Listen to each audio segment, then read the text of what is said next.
Okay, little change of scenery because we're going to be joined now, under your applause, by Marcy Shore, by Mikolas Minar, by Radu Vanku, and by Tanya Sedlakova. Please join us on stage.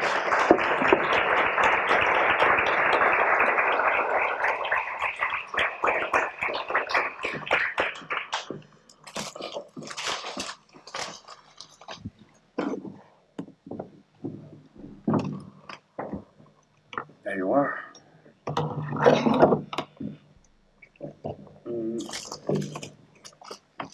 Hello.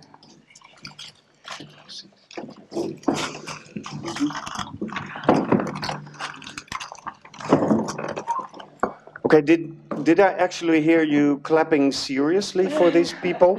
Can we do it again?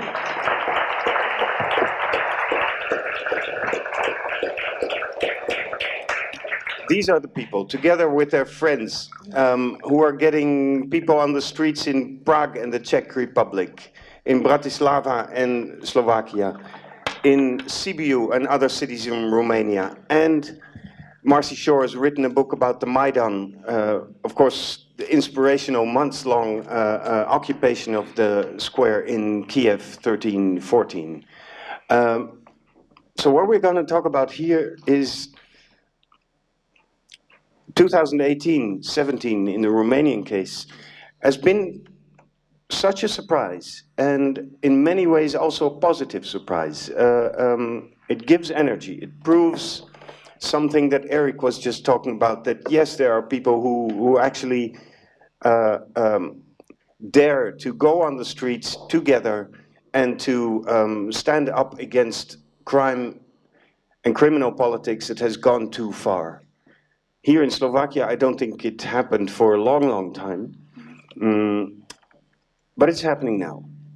Eric was part of the demonstration here on Friday night, so it's happening now. And I want to hear your stories about this. This was not a master plan, designed by George Soros a few years ago and paid for. This is something that sprung up from a generation of people who say, we do not accept this kind of society and this kind of government. Maybe, Marcy, we should begin with you. Just because I thought your book about the Maidan, the Ukrainian night, an intimate history of the revolution, it's just been published, I think, a few months ago. It's been very, very, very interesting, exciting, actually, to read. You spoke to many, many people who were involved in different ways in Maidan. I believe you've described the experience and interviewed people in ways that resonate with the others here. One of the things that a number of people have told you is that being on Maidan changed them fundamentally.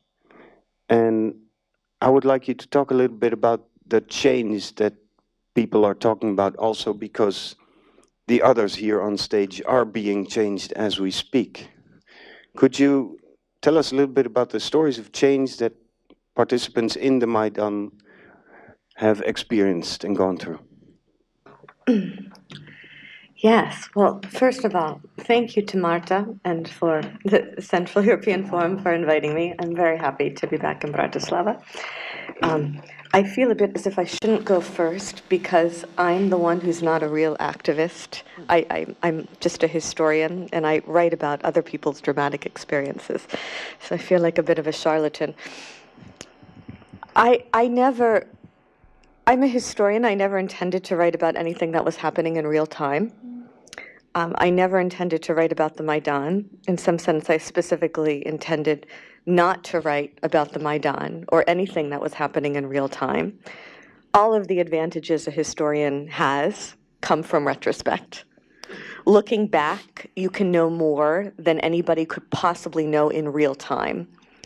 Hannah Arendt says that the actor is never the author of his or her life story. It's only the historian looking back who could see what it was all about, both because you can see wider, you can gather more sources, and because you know how events played out, which nobody knows in real time. But what happened, and the reason I couldn't turn away, even though I tried to turn away from what was happening in Ukraine, was because I understood that in all the 20-some years I've been hanging out in Eastern Europe, which is now my whole adult life, that was the most extraordinary thing I had ever seen in real time. I had heard many stories about extraordinary things, about what in German you call Grenzerfahrungen, these kind of border experiences. But that was always before my time. That was always stories from friends who were older than I was telling me about things that happened before I arrived. And the Maidan was the most extraordinary thing that had happened, in my time here. And I'm not an explicitly political person. I don't normally follow politics that quickly. I write about philosophy and I write about literature.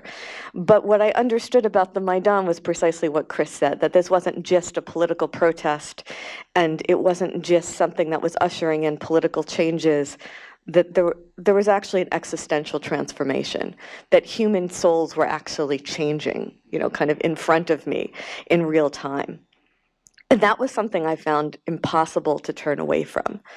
And that was something I think I felt more acutely because, they were people I knew, people I know, my friends and colleagues and the friends and colleagues of my friends and colleagues. And while, of course, there are people being transformed every day around the world, making decisions to risk their lives, of course, it's different when it's people you know. The world is not really, in my mind, the world is not really divided into people of one's own nationality or another nationality or one's own race and another race. It's really people you know personally and people you don't know personally. And the people you know personally, you feel their stories more intensely because you know them, regardless of how you got to know them or in what situations you encountered them. So while I'm not East European at all, I'm not Ukrainian at all, this is my world. I've been hanging out here my whole adult life. This also established kind of trust among you and the people you're talking with, who are friends and colleagues, or friends and colleagues of friends and colleagues, in order for you to get to the core of the experience. So again, that change. Some of the figures in your book went through the fall of the Soviet Union, went through the Orange Revolution in Ukraine, but this time was different. This time they didn't feel, when they left, when Maidan ended, they didn't feel, okay, it was fine while it lasted, but we didn't really fundamentally change anything. This time was different, wasn't it? I think the Maidan had an existential depth I don't think the Orange Revolution had. For me, the Maidan was, well, let me say this. I mean, what brought me to Eastern Europe in the first place, in some sense, was the magical legacy of dissent. Was the language of Václav Havel and Kártya Sedum Desat Sedum, which was not a language I had ever heard in American politics. When Havel came to the United States in Washington in February 1990, and said, no, viedel mi pshechaze no biti. Consciousness precedes being. I'm no American politician who's ever talked about consciousness and being. This was a language of metaphysics. And that language disappeared after the fall of communism. And I had this strange vicarious nostalgia for it. And I was only hearing about it and reading about it and writing about it, but it wasn't the language that was surrounding me in real time. The Maidan was the return of metaphysics. I don't think that was true in 2004. And the people who were my age, who were kind of my generation, who had gone through the fall of the Soviet Union and then went through the Orange Revolution, were extremely self-critical. And the self-criticism was there was a remarkable consensus about it. And that was the feeling that in 2004, they were still under illusions of paternalism. that there was this sense that, well, we had a bad Tsar, we were going to replace him with a good Tsar. We had a bad father, we were going to replace him with a good father. We were going to get the good guy in power, and then it was all going to be okay. You know, and that, okay, so we got the good guy, we delegated everything to Yushchenko, and then we all went home and got on with our lives. And that there was a kind of infantilism in the Freudian sense about that. You know, and that this time we understood that there's no Messiah, there's no good Tsar, there's no father, that it's just us. It's just us. Nobody is going to change the country besides us. There's no waiting for anybody. Responsibility begins with us, you know, and we have to carry this out ourselves. And the language of subjectivity and responsibility that I found on the Maidan was a language that I knew as a historian. You know, I knew it from the 60s and 70s and 80s. I knew it from dissident philosophy. I knew it from existentialism. I knew it from, to some extent, revisionist Marxism. You know, I knew it from Solidarność. But I hadn't seen it in real time. And now it was back. What does it mean to be a subject and not an object? What does it mean to take responsibility? Cool, thank you. This is exactly why I wanted you to be the first to speak, because this is the energy, the fire that you carry in the book onwards to us. I believe it's going to be translated in Slovak as well. Oh, there's an excerpt that's been translated into Slovak. Okay. In Tijan, I think. Sooner or later. Anyway, anybody you can lay hands on other editions, please go and read it. It's good. There's a very good Polish translation, and there's a Ukrainian translation, which I'm not competent to judge, but my Ukrainian friends tell me it's good. For those of you who read those languages. Radu Vanku. Marcy Shore is a historian. You're a man of letters. You're a poet. You're a scholar. You're a translator. And suddenly, I mean, you teach literature. You shouldn't be in the streets, you should be in the library. Still, in the beginning of 2017, when Romanian government threatened to roll back the anti-corruption laws, basically protecting their own, you went on the streets. Why? Well, of course, I would have preferred to stay in the library, in my personal home, writing my narcissistic poems and literature and so on. But, you know, sometimes you feel that writers are like antibodies. When there is something wrong in the social or political body, they are generated in a larger number in order to neutralize the infection. Of course, it's also narcissistic what I'm saying right now. But this may explain why a large number of writers, not only me, were in the streets in Romania in 2017. We felt we have to get out, we have to see what happens, to write against them, because we may sometimes use words more precisely or more energetically than other people, and tell what is going on there. And there are so many writers in the streets. I'm not a particular case, I'm not isolated. There are writers who, I think the oldest among us is a philosopher who is 102. He is a colleague of generation with Émile Cioran, with Eugène Ionesco. He has published his first book in Gallimard in the 40s. And he is in the streets, even when there is minus 20 Celsius degrees. Mr. Shora, he's there in the streets with us, protesting, writing on his Facebook page, which is, of course, very, very popular. And one of the youngest protesters probably is my son, who is who's also a writer, of course, even though he's 9. He is a wonderful writer. He has written 2 novels about cats, unpublished yet, of course. So everybody with a moral sense, I think, is in the streets. And some writers also have moral sense, surprisingly. Yeah. Some writers do, actually, and most of them are here. Still, obviously, I don't know if you had ever organized street protests before. No. I have written before against some political gestures, but I have never organized. I was never so pissed off as in order to organize protests. But you know, maybe you don't know the exact context. Probably you don't. So it was so outrageous. There is this head of the so-called Social Democrat Party, who is neither social nor Democrat, but is populist and illiberal, who has been convicted with suspended sentence for embezzling funds. He has 4 ongoing trials. He has been convicted in the first one, definitively, but with suspended sentence. And this is the most unserious one. It's only about 200,000 euros. What was his name again? Dragnia, Liviu Right. Dragnia. Dragnia. And this guy, after he was convicted, he thought, well, since I'm in power, since I run the Romanian largest party, I could simply modify the laws of justice so that the crime that I was convicted for doesn't exist anymore. And he asked the legal experts of his party to write a law project, which to annihilate any fund embezzling lesser than 200,000 euros. That was his.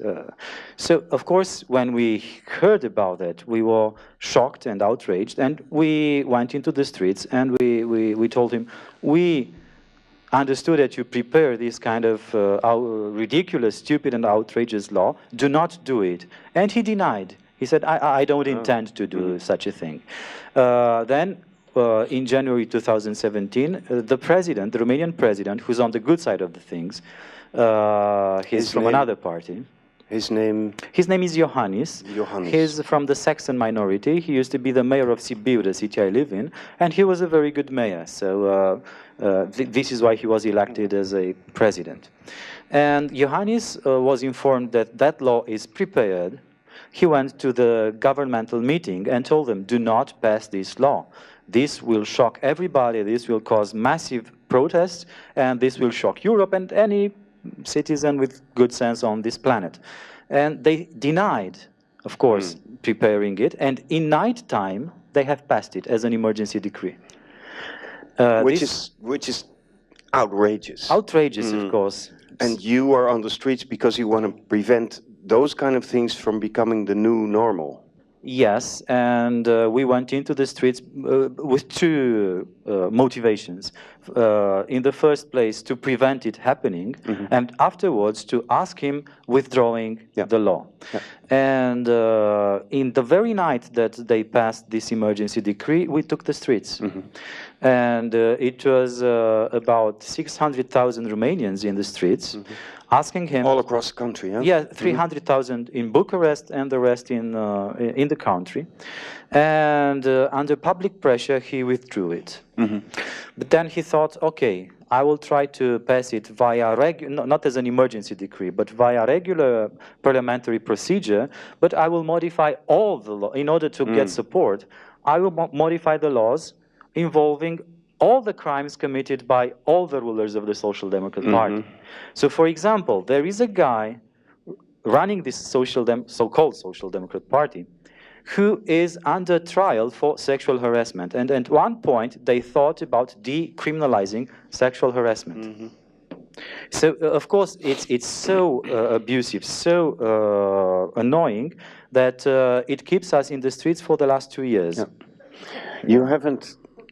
You haven't noticed, Radu, but your colleagues here at the beginning, when you described what happened, they were smiling, like they recognized the practices. But as probably the same symptoms. As you continued your story, your faces became grimmer. Because it's funny for 2 seconds, and then it's no longer funny. Just one more thing before we move on, Radu, because that, how do you say, that speaks to me as a writer and other literary people here. In the beginning, you organized something which I'd never heard about, a reading demonstration. What was that?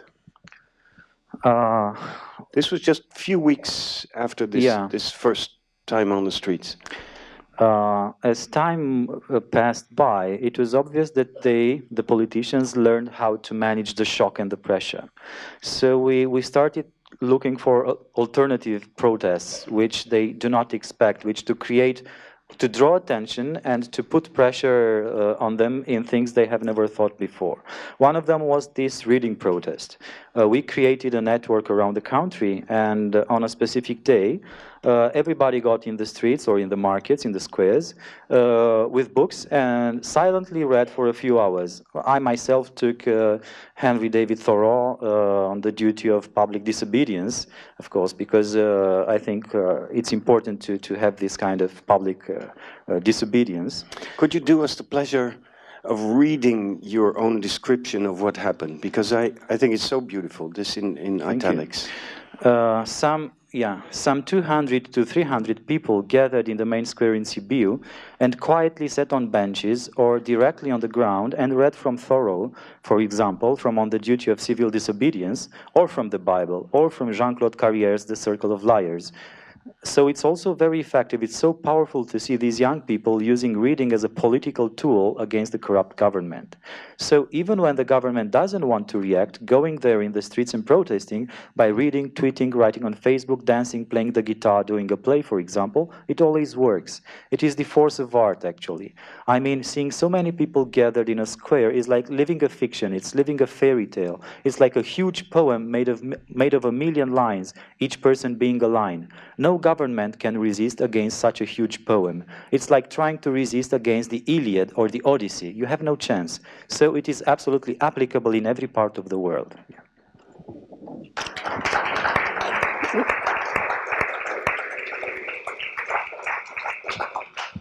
Later on, we'll get back to the situation today, because certainly last summer it became less of a fairy tale. Yeah.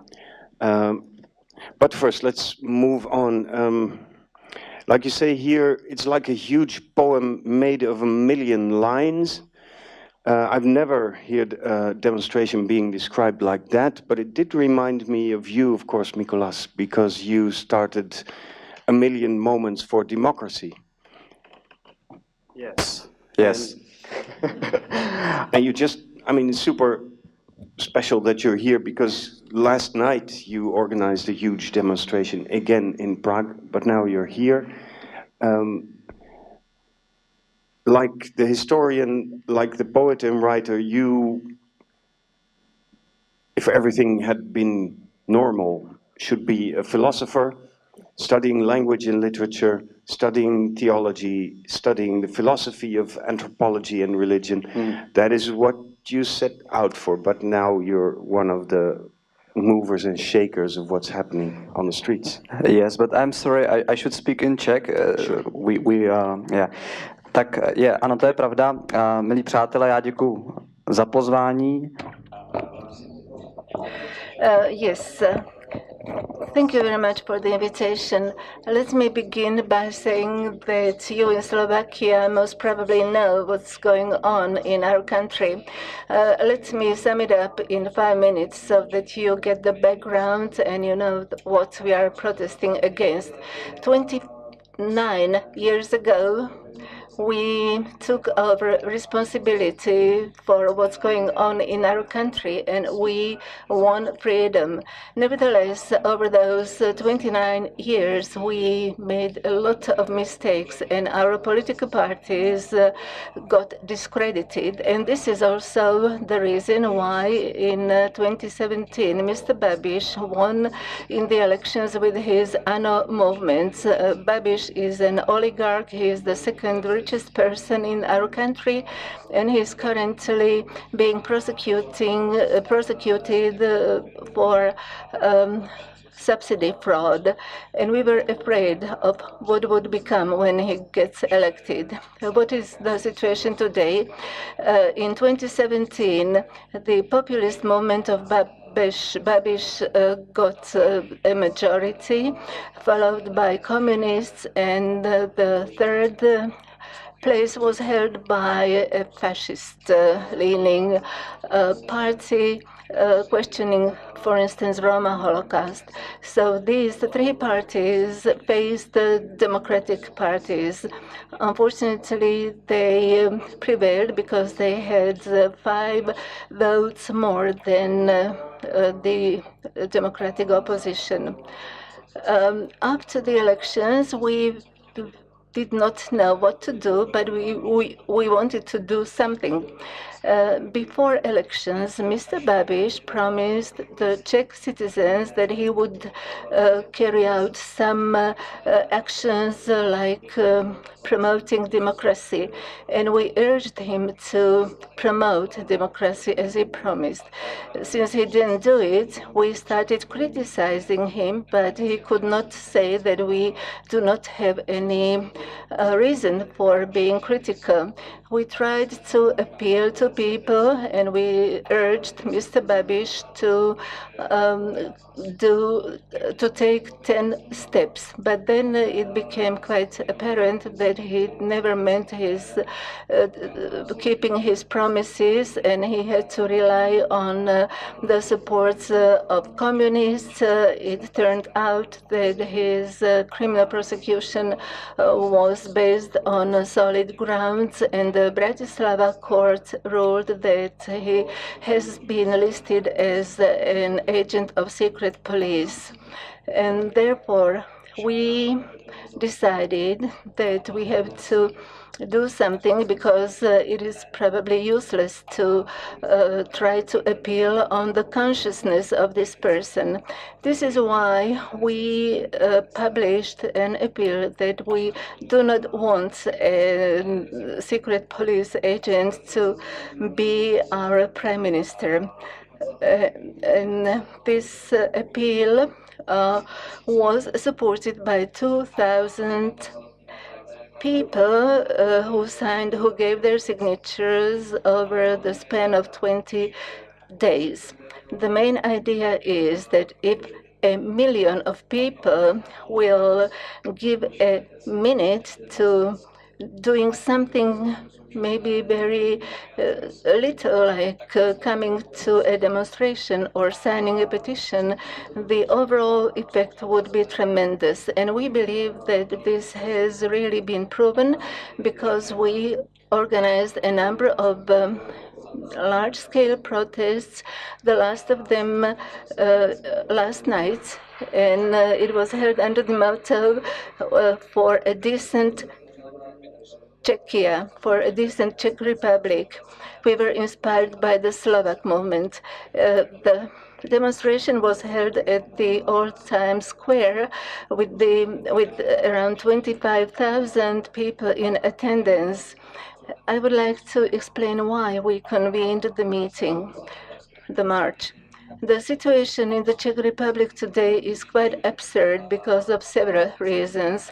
Not only Babiš is a criminally prosecuted secret police agent, he relies on communists, but moreover, a few days ago, the reporters found out that he may have had his son abducted to Crimea in order to prevent him from testifying in criminal proceedings.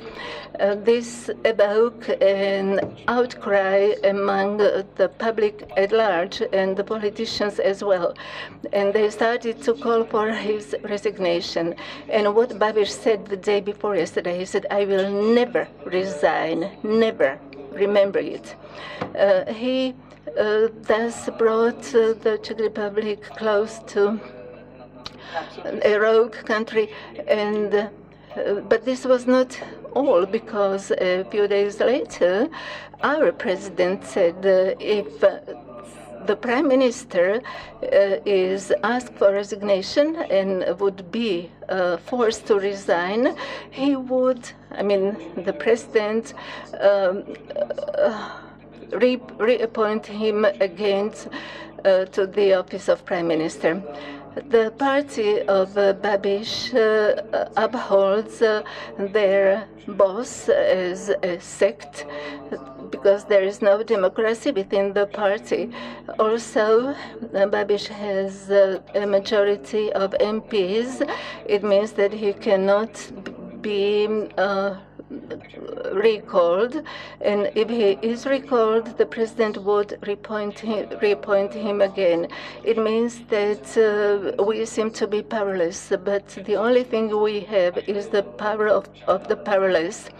It is the decency, it is the courage to ask for the impossible. And let me finish by saying, why should Babiš resign? He should resign because it is decent. Our constitution does not state that a person under criminal prosecution, a secret police agent, or a person who had his son abducted to Crimea cannot be our prime minister. If the constitution doesn't say so, and if the president openly says that he will not respect the will of the parliament, that's going against democratic institutions. It means these are the people who have no consciousness, who have no decency, and this is why we have to continue fighting for decency.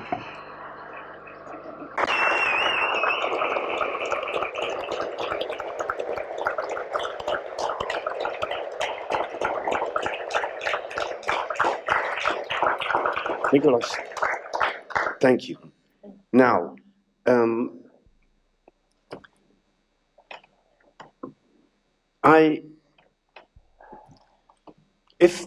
if you have a president, a prime minister, who, how do you say, who breaks all the taboos, who's been part of the secret service underneath the transnational regime that ruled the country before, who has embezzled subsidies from the transnational regime that rules the country now. He even calls his children mentally ill, breaking even the bond of the family. So he's breaking all the taboos. Who are the people who are supporting him outside of President Zeman?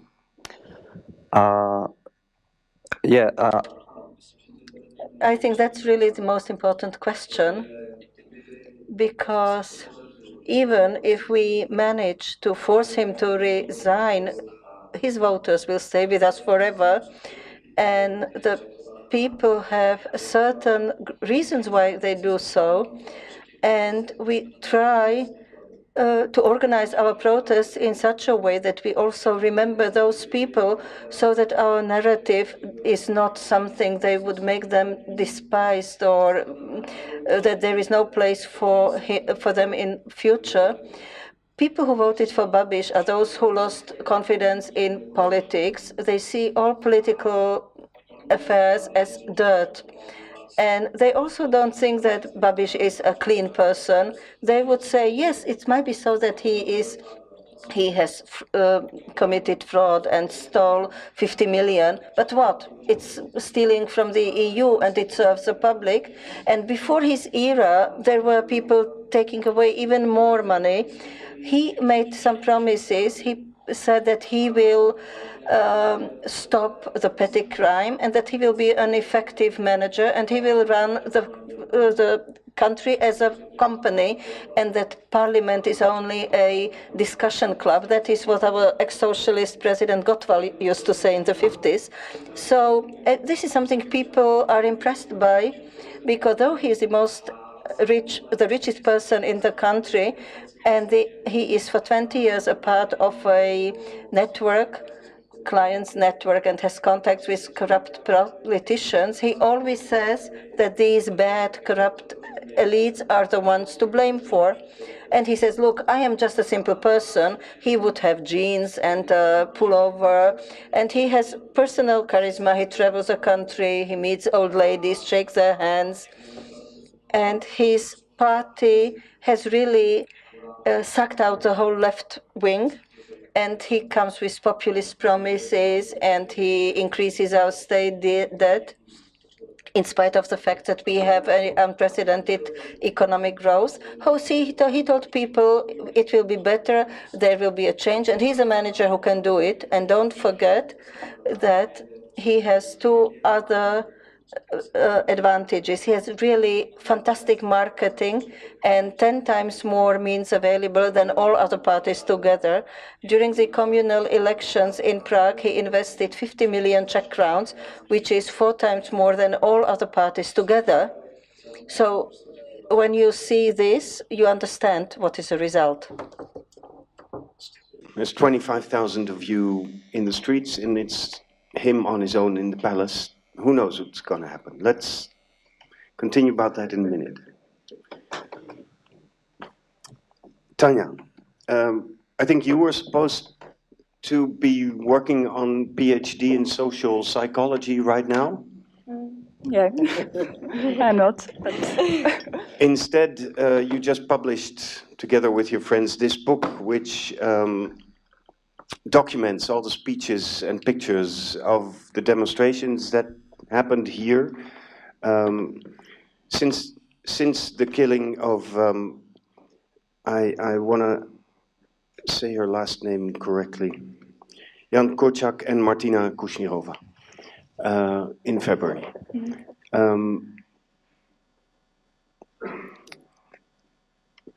We were talking about this yesterday. You are not an experienced activist. You didn't organize street protests before. But at that moment it was inevitable. Small circle of friends immediately mobilized. How did that happen? Dobrý večer, alebo teda dobré poobede. So good afternoon. I believe it is about what Marci has already said, and that is this transformation which has started in this country was a political transformation, and then we have this existential moment.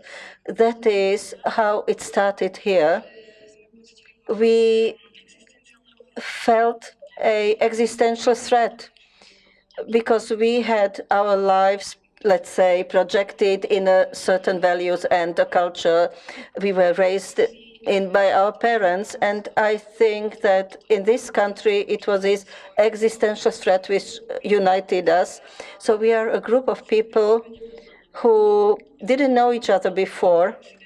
And it's really coincidence that it happened like it happened.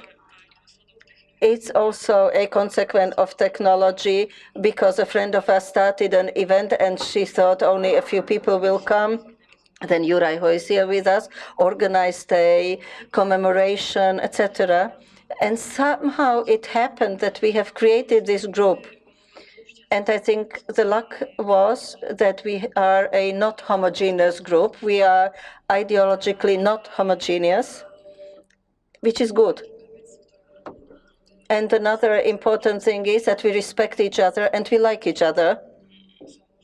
And it means that we can talk and we can quarrel, but we still can continue to like each other. So you didn't know each other so well before. A trust has been created on the basis of which you are able to discuss about everything, disagree about many things, and still stick together. That's one of the secrets. In any case, all three of you tapped into something at a moment that many people in your societies thought, okay, this is the red line, this is too far, we shouldn't accept this anymore. But Tanya, can you tell me about the discussion you had and still have, I think, about we're in the streets out of anger, but it should also be about hope. Because you can be against something, but you should also try to create something. Can you talk to that? Áno, samozrejme. No ja sa... Yes, I must admit that I have never ever experienced so much anger as this year. And often I feel like giving up to pessimism, but I always see a spark of hope in everything. And I think it is what Radu has mentioned and Mikuláš has mentioned, and that is that our activity is for us about culture, about reading the poetry in the name. I think that we get hope from the people themselves, the people who trust in us, and the solidarity we feel. Sometimes we are more popular, sometimes maybe less popular, and it's not so easy to walk the streets and to show our face. But there is still a link among people, and we know that they stand behind us, that we don't have to be afraid. And the second moment is this cultural phenomenon. We don't have any other chance, I believe. We can only stand behind our conviction that we need a great cultural transformation at the political level and at the level of civic society. And that is what Marta and Andrea rightly call demanding the impossible. We have nothing else to opt for than to be real idealists, because we need political reform and opening of civil society.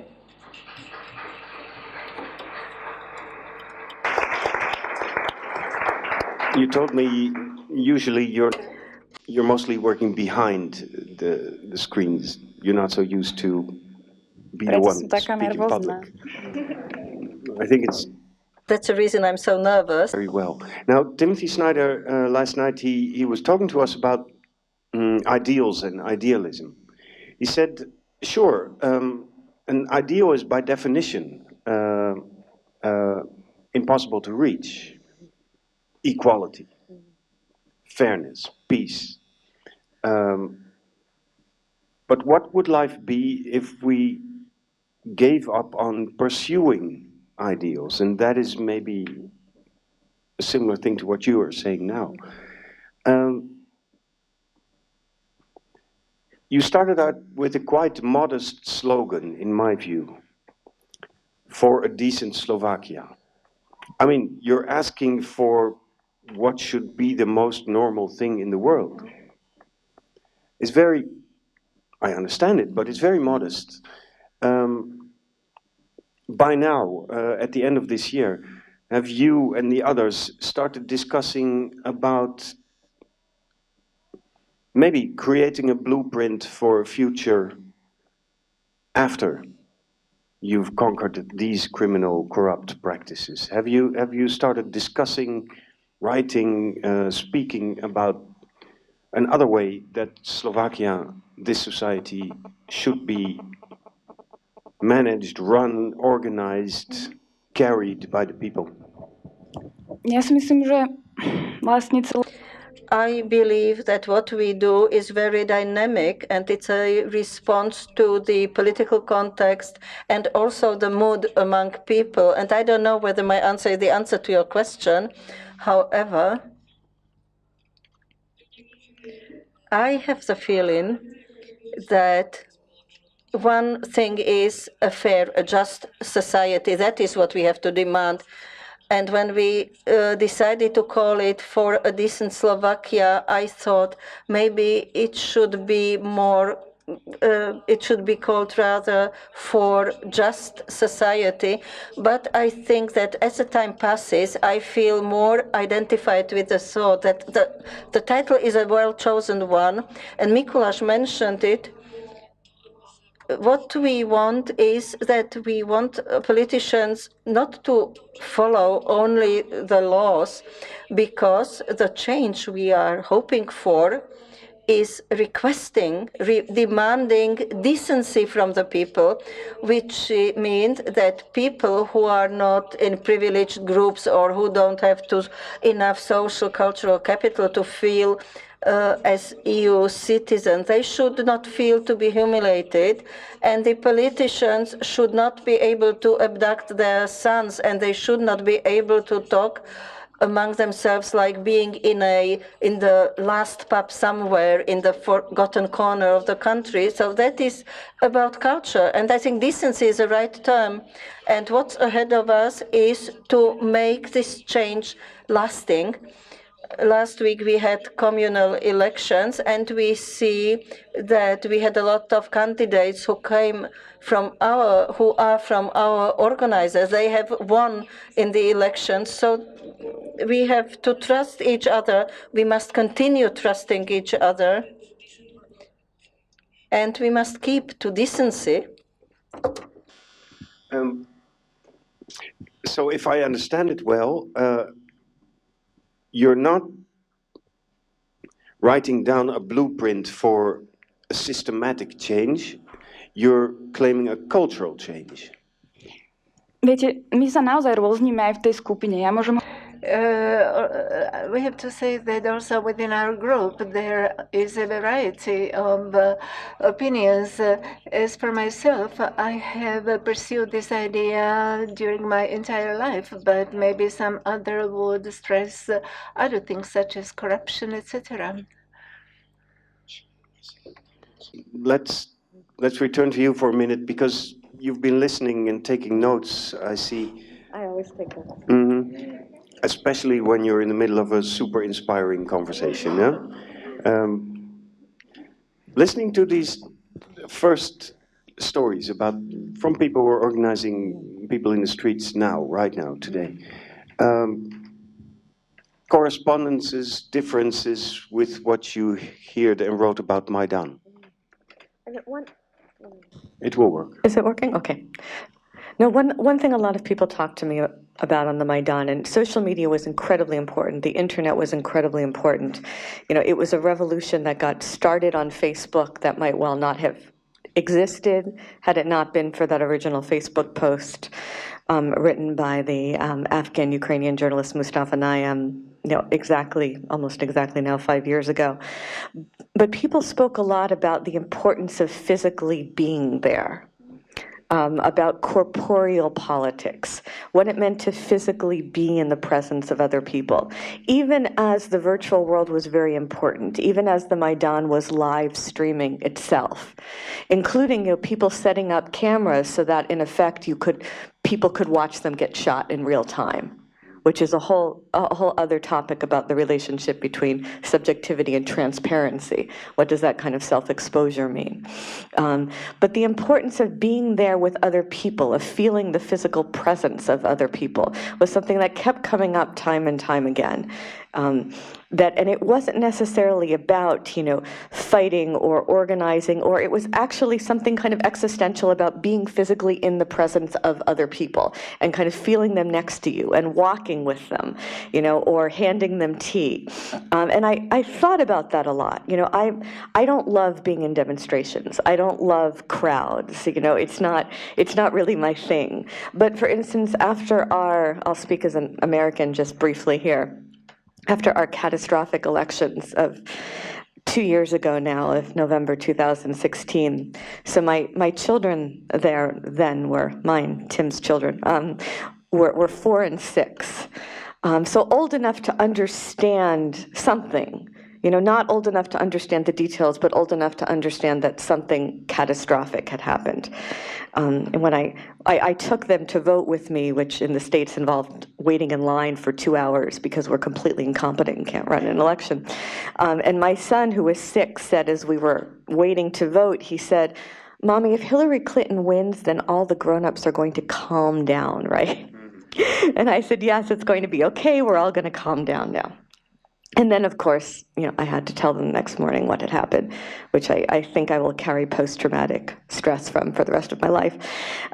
But one of the reasons Tim and I then decided that we would take them to New York City the day after the inauguration to join the Women's March.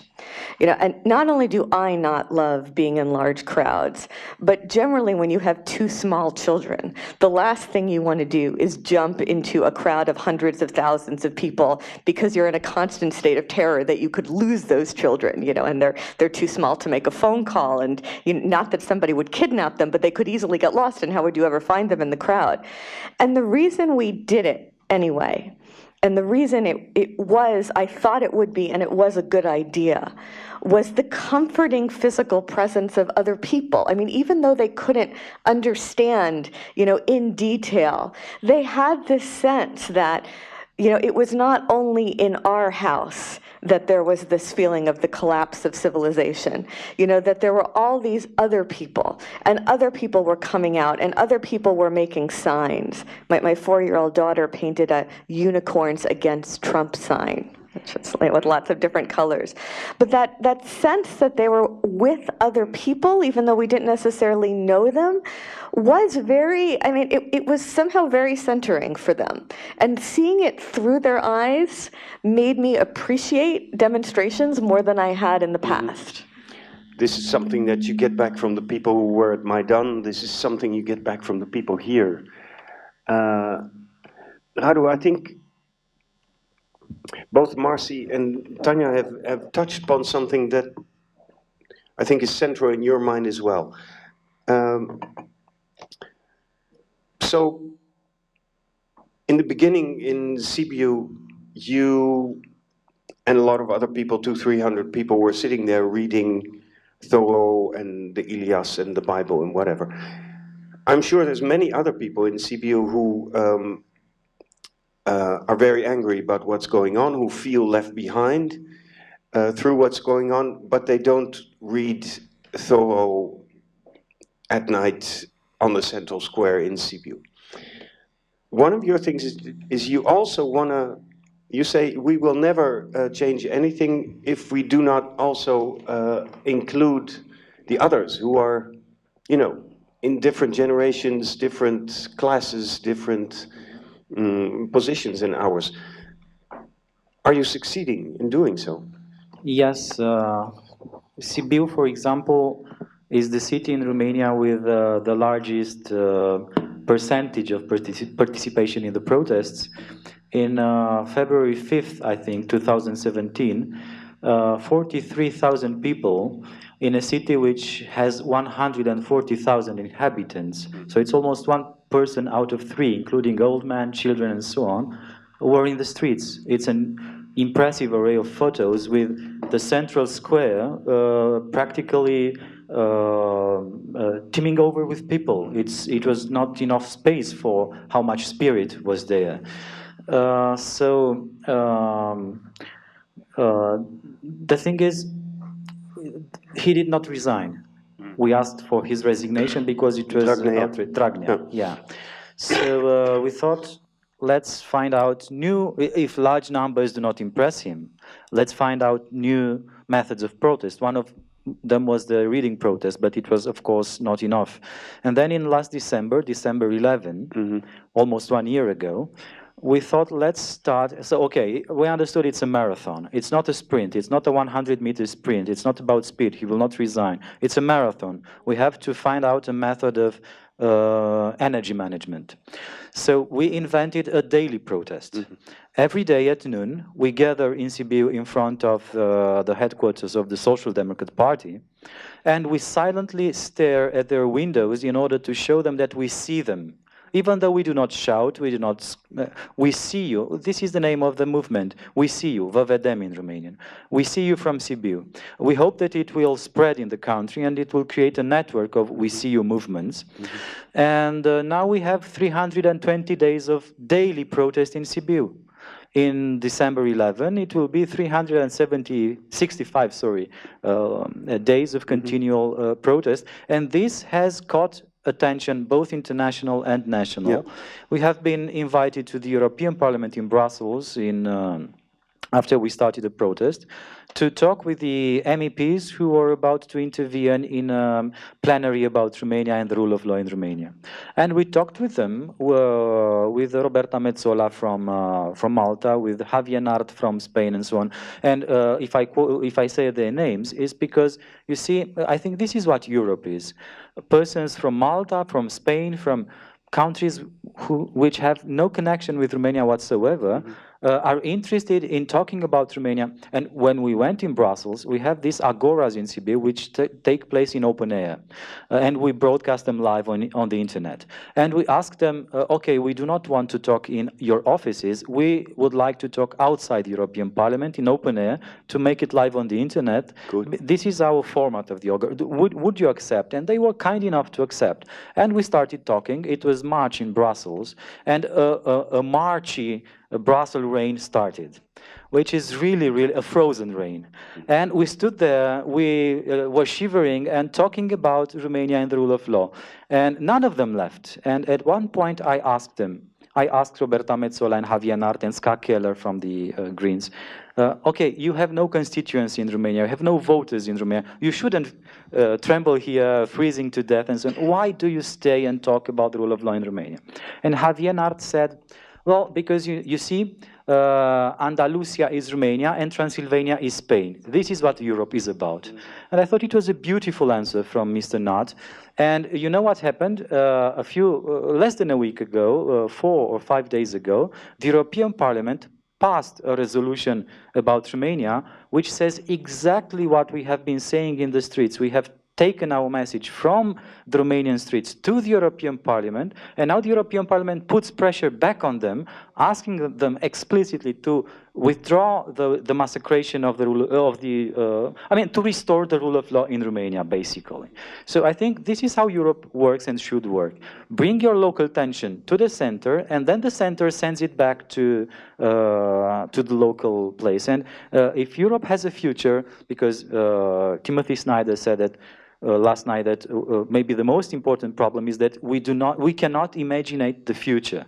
We cannot imagine the future anymore, and this is maybe the most serious, the most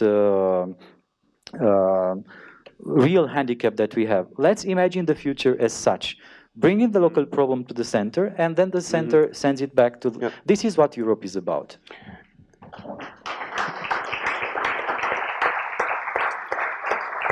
A year ago, if you would have told us this ambition, we would have said this is an impossible dream.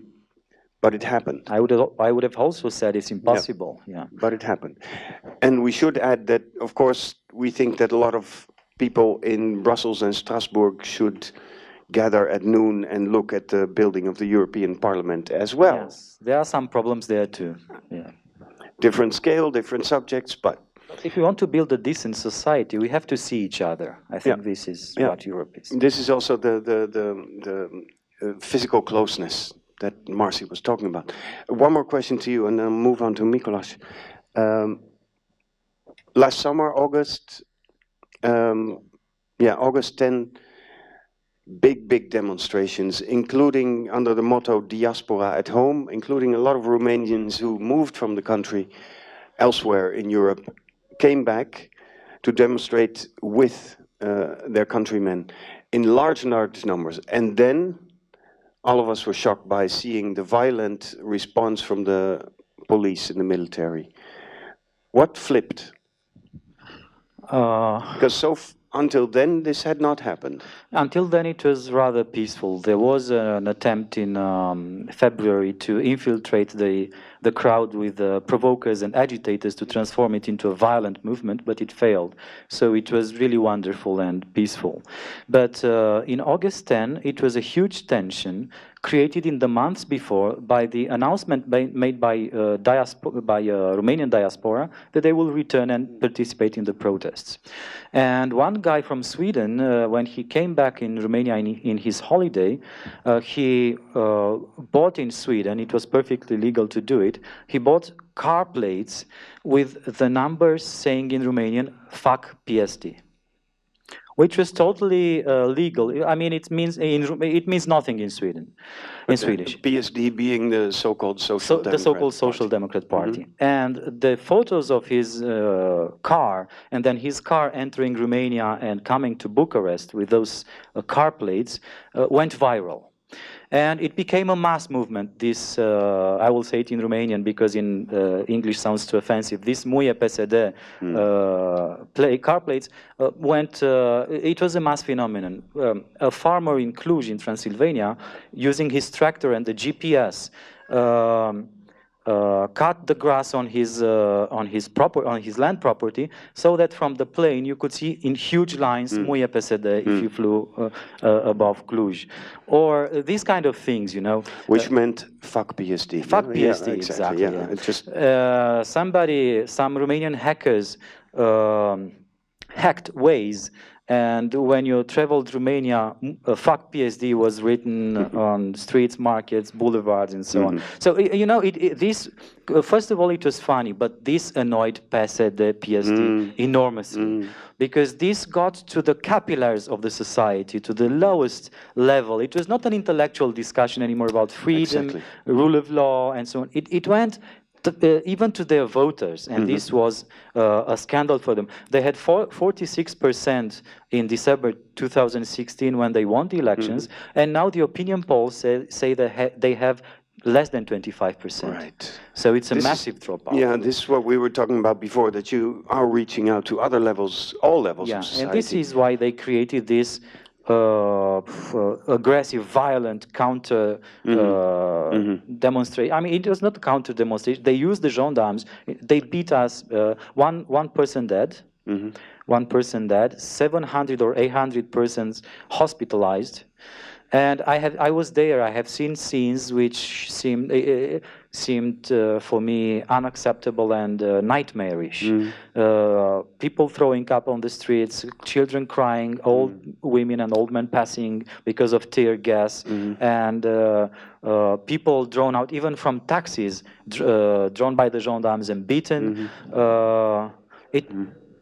It was of course unacceptable, and they hoped that this is the method that they will finally intimidate us. Which didn't happen. The next day we were in Bucharest in the same large numbers, showing them we do not fear you. And now there is an investigation against the people who I mean the Ministry of Internal Affairs. Because Marcy, just in between, reminds me of the story of Maidan, where also at one moment in that cold winter, it flipped into very, very bloody violence.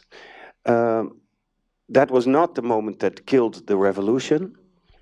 On the contrary, that was the moment that closeness, bonds between strangers, and this metaphysical quality became stronger. Am I right? As a historian, the remarkable moment for me came on November 30th, when it had been some 9 days of mostly students, mostly young people. 2013, the last 10 days of November, protesting on the main square in Kiev, protesting against the Ukrainian president, Viktor Yanukovych's sudden decision not to sign the European Union Association Agreement. It was a couple hundred people, a few hundred people, several hundred. And then Yanukovych decided to send out his special police force, Berkut, to brutally beat up the students. I think not to massacre them, but to scare them, to beat them up enough that the parents would pull them back off the streets and it would all be over. And so many, as a historian, so many revolutions can be imploded as Oedipal rebellions.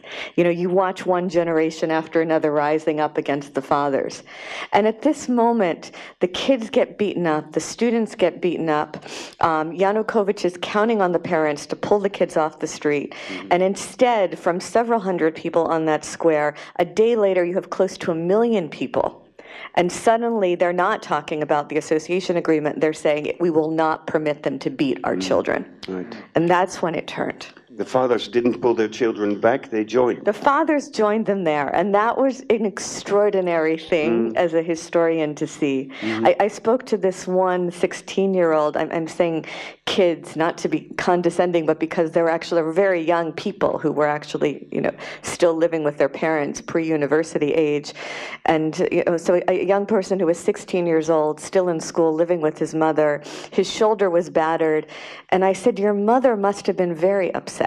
You know, I have kids, I know I would be very upset, you know, but she let you go back. And he said, my mother was making Molotov cocktails on Hrushevskova Street. Mikolas, to move on, the way you describe the protests, the scale of the protest, the people that are joining you, the people who feel offended, I think sooner or later Babiš will fall. What is your aim after that?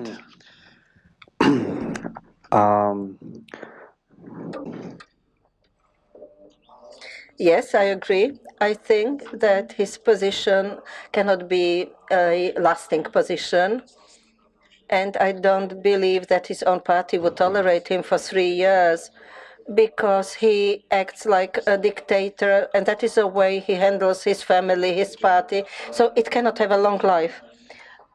Yes, we are thinking about the future, because when he vanishes, somebody else will come. And the point is a deep social transformation. Maybe you know the sentence of Masaryk that we have now democracy. So what we need now are some Democrats. And I think this is what we really need, because we need people not voting for populists to be resistant against populism. Second, you are not looking for one guy being replaced by another guy. You're not looking, as was the case at the early stages in Ukraine, for a messiah who will solve everything. You are looking for a completely different way of organizing, of governing.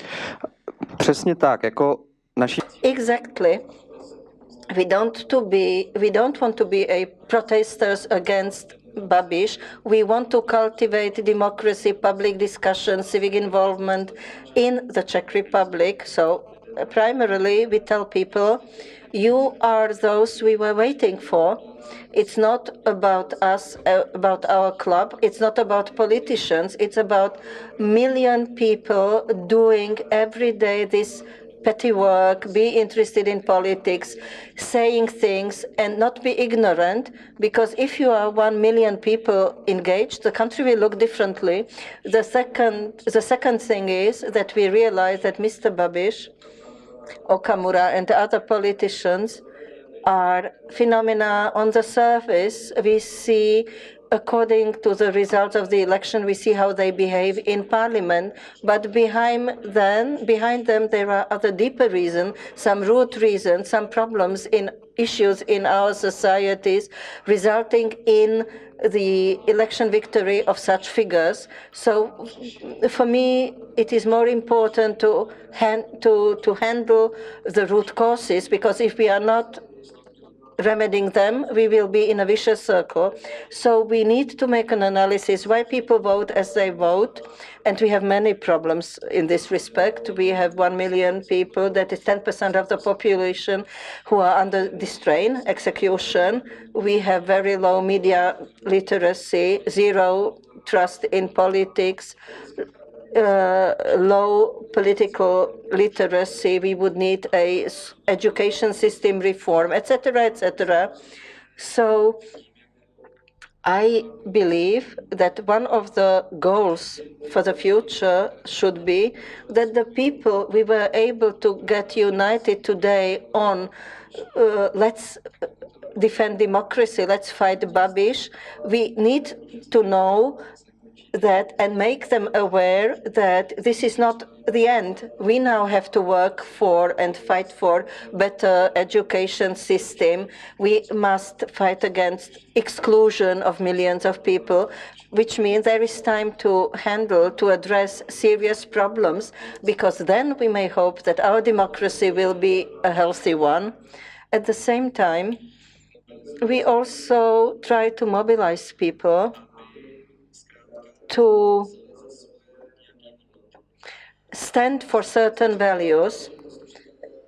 During the protests, we tried to tell people it is not important whether Babiš resigns. Yes, we wish it, but it is more important that you come and you say your no to what's going on. Because if it is only that come to the demonstration, we will be able to force this person to resign. So people come and the person doesn't resign. So people are disappointed and go slowly home. But we are trying to say that the result is not so important. What is really important is that you say no to unfairness, to injustice, that you stand for your values. And we have now with a concept which we call values of the Czech Republic, values of the Czech Republic, which means that democracy is based on democratic institutions which keep it running, but deeper, it is based on certain democratic values. And if these values are absent in society, let's say the politicians don't have them, the institutions would break down, collapse.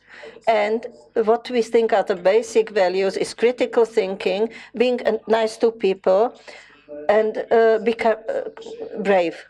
And we said these are the three basic values of democracy, and you have to have all three of them, because if you have only two of them, it doesn't function.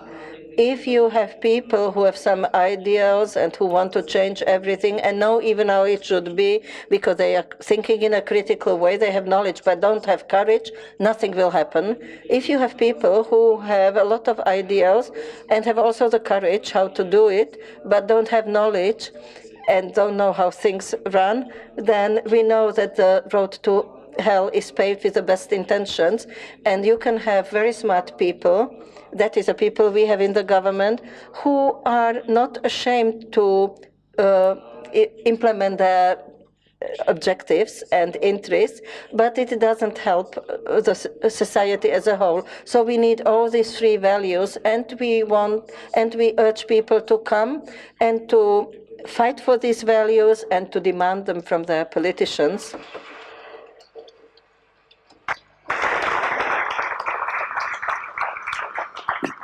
Tanya, I'm sure you're going through the same process here. You're also calling people to show up, to speak up, to be brave, smart, and have the ideals.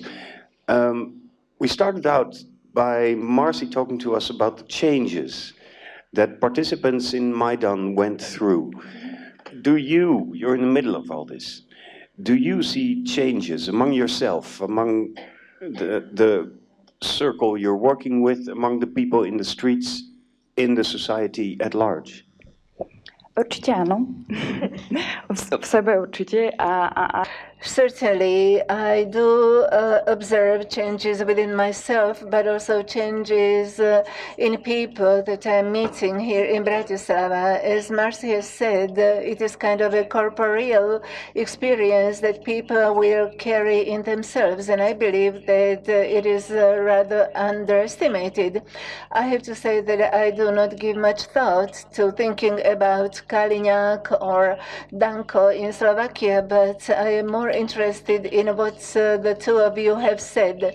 That is the way in which the anger with which people come to the square is transformed into something constructive. And this can be done when the square is organized in a manner in which people want to see themselves in society. This is why we took care to create space for mothers with baby carriages, for various categories of people. It is quite complicated, but we believe that this is important because we want to convey this experience to those people who are not coming to the squares either because they cannot, or they are fatigued, or they have some other reasons. And this is an important question for us. I see two solutions. One is the language that we're using. I have an impression that we often pretend to be heroes because I studied at Cambridge and I'm going to save everything. Or I took part in a conference in Brno and I know a solution to this issue. I have Muslim friends and this is super cool, etc., etc. But in my opinion, this is not the right thing. We need to say something else, like I've been to Paris, I wanted to get a baguette, and they did not understand me, even though I studied French for 8 years. It is something like people should be able to identify their fears. I myself went through it because when I was 15 and I worked as au pair in Britain, I was also afraid. I was uneasy in the presence of Muslims. But this is something that we have to learn, and the way we have to send this message to people is to try to send it to the politicians. I believe that we need a much stronger social state, not only the rule of law, but we have to think more about people who live in the shortage either of cultural or social means.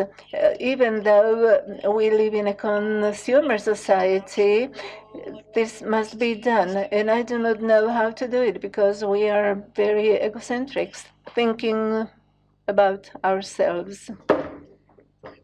Marcy. I just wanted to jump in reference to what all three of my fellow panelists have said, and Tanya's been speaking about this provocation of these horrific murders and people coming on the streets, and Mikuláš has been talking about moc bez mocných, what is the power of the powerless? Can we go back to the power of the powerless? And something Radu said about seeing each other. We need to see each other.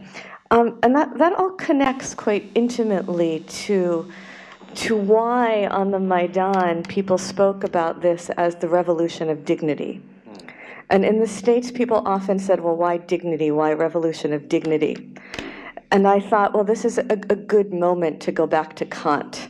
And as Mikuláš, the philosophers will know, the philosophy students will also know, it's a long-standing tradition in Central Europe that when things get too dark and creepy, you start saying zurück zu Kant, you start saying back to Kant. And I thought this was a back to Kant moment. And so I was reminding, some Americans that, remember how Kant contrasts price and dignity. Whatever can be exchanged for something of equivalent value has a price. Whatever is beyond all exchange, and has no equivalent has dignity. Human beings do not have a price, human beings have dignity. And the revolt on the Maidan, this revolt against what in Russian is called произвол, was a refusal to be treated as an object as opposed to a subject. It was an insistence on being treated as a human being and not a thing. And this is what I meant when I talked about subjectivity and responsibility, that we are human beings and kind of responsible agents, and not things. And I think this recognition, do we see one another? Do we recognize one another as subjects and not objects? Can we take some kind of agency? Can we take the responsibility that comes from being a human being and not a thing? I mean, I think that is the kind of transcendental, and transcendent value of coming out on the streets, and I don't think that will ever go away.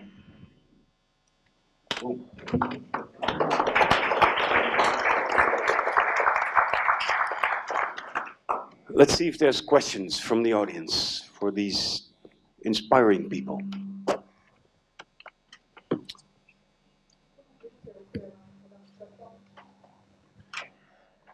All of you look super inspired, so I'm sure you have questions. One there, one there. Yeah, oops, there you go.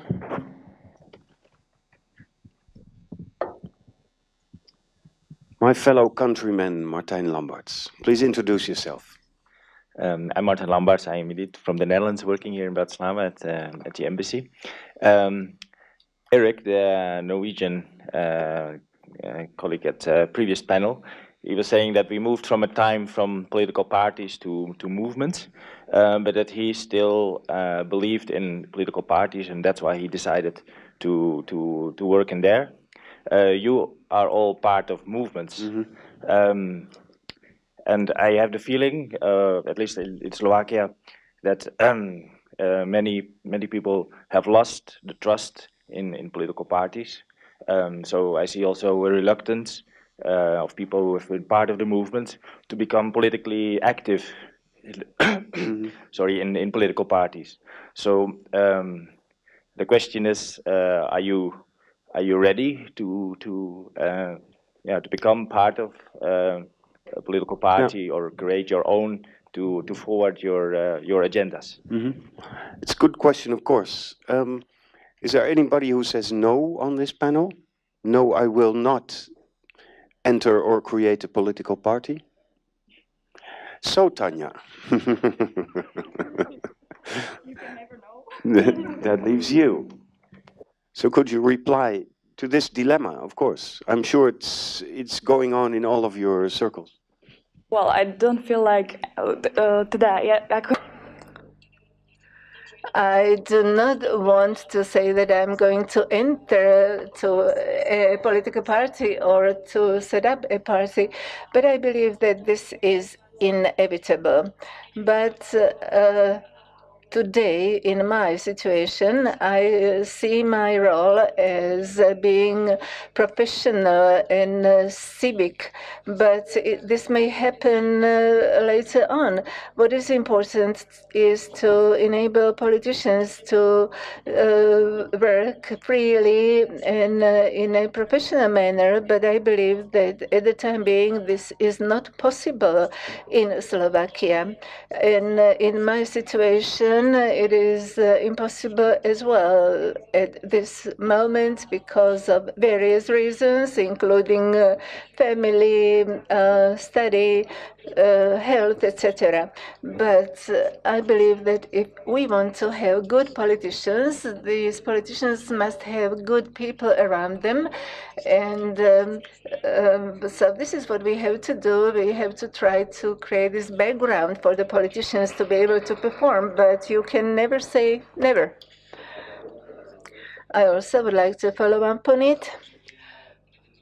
Of course, people often write to us that you are pretending to be very smart. You write what you do not want to have, but you should set up a political party and pursue your agenda and create paradise on this earth.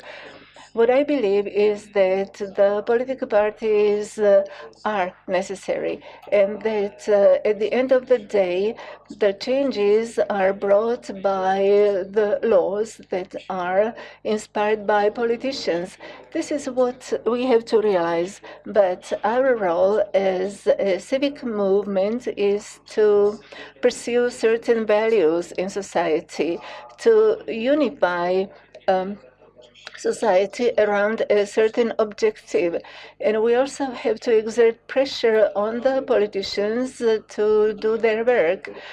And this is very important because the moment we are going to do the same things that we are saying, but if we say that we have political ambitions, we would lose 80% of our sympathizers because they would look at us with some kind of suspicion, because they would think, okay, you're doing it because you want to enter politics, it is a political project. You basically fooled us into signing petition against Babiš, and now you want us to support you.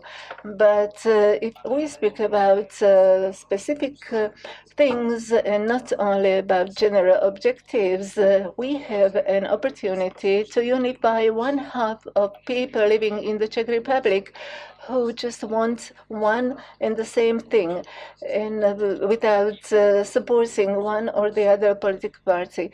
And this gives us tremendous strength, which we can use to exert pressure on the Prime Minister, who happens to be an undecent Prime Minister, in order to gain political strength to be able to convince him. But without politicians who will eventually put him down, nothing would happen. But either you have an enlightened and good politician who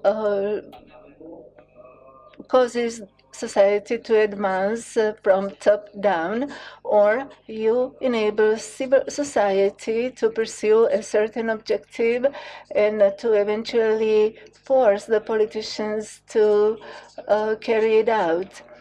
So basically, politicians do what people want. If they have to also abide by what people want. So this is more or less our strategy. Thanks to both, because you two sides of the same approach. We have time for one more question, and I remember there was somebody over here. Can you put up your hand so our microphone can reach you? Back there on the third row from behind.